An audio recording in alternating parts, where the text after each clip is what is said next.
पुण्यातल्या केतन अग्रवालची 18 जूनला लोहगड किल्ल्याच्या कठड्यावरनं ढकलून हत्या करण्यात आली होती। या हत्येमधील मुख्य संशयित आरोपी सिया गोयल आणि तिचा प्रियकर चेतन चौधरी यांना न्यायालयाने 14 दिवसांची न्यायालयीन कोठडी सुनावली। सरकारी वकिलांनी सियाचा दुसरा मोबाईल जप्त केला आणि डिलीट केलेला डेटा मिळवायचा आहे, तसंच सांकेतिक भाषेत पडताळणी करायची असा दावा करत 3 दिवसांची पोलीस कोठडी मागितली होती। मात्र चेतन आणि सियाच्या वकिलांनी पोलीस कोठडीला तीव्र विरोध केला।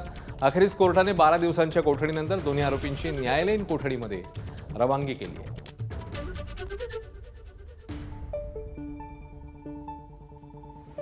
आज त्यांनी 3 दिवसाची पोलीस कोठडी मागितलेली होती, परंतु कोर्टाने आज त्यांचं ग्राउंड्स कन्सिडर करून पोलीस कस्टडी एक्सटेंड केली नाहीये, त्यांना ज्युडिशियल कस्टडीमध्ये घेतलेले दोन्ही।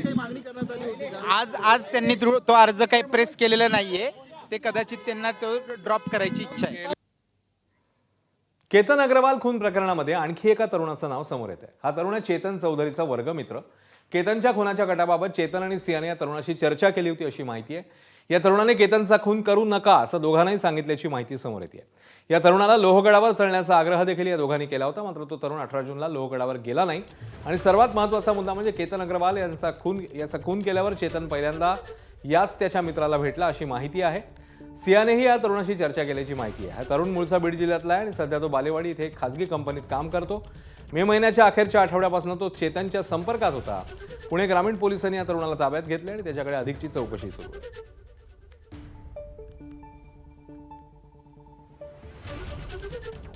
दरम्यान केतन अग्रवाल हत्या प्रकरणातील मुख्य आरोपी सिया गोयलने पोलिसांच्या ताब्यात असताना पत्रकारांना मधलं बोट दाखवत आक्षेपार्ह आणि उद्धट वर्तन केलं।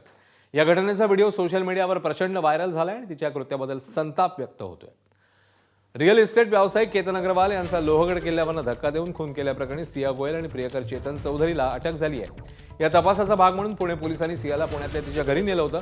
त्यावेळी घराबाहेर उपस्थित असलेल्या पत्रकारांकडे पाहून तिने कसलाही पश्चाताप न बाळगता मधलं बोट दाखवून इशारा केला। तिच्या निर्ढावलेल्या आणि उद्दाम वर्तनामुळे सोशल मीडियावर प्रचंड रोष पाहायला मिळतो।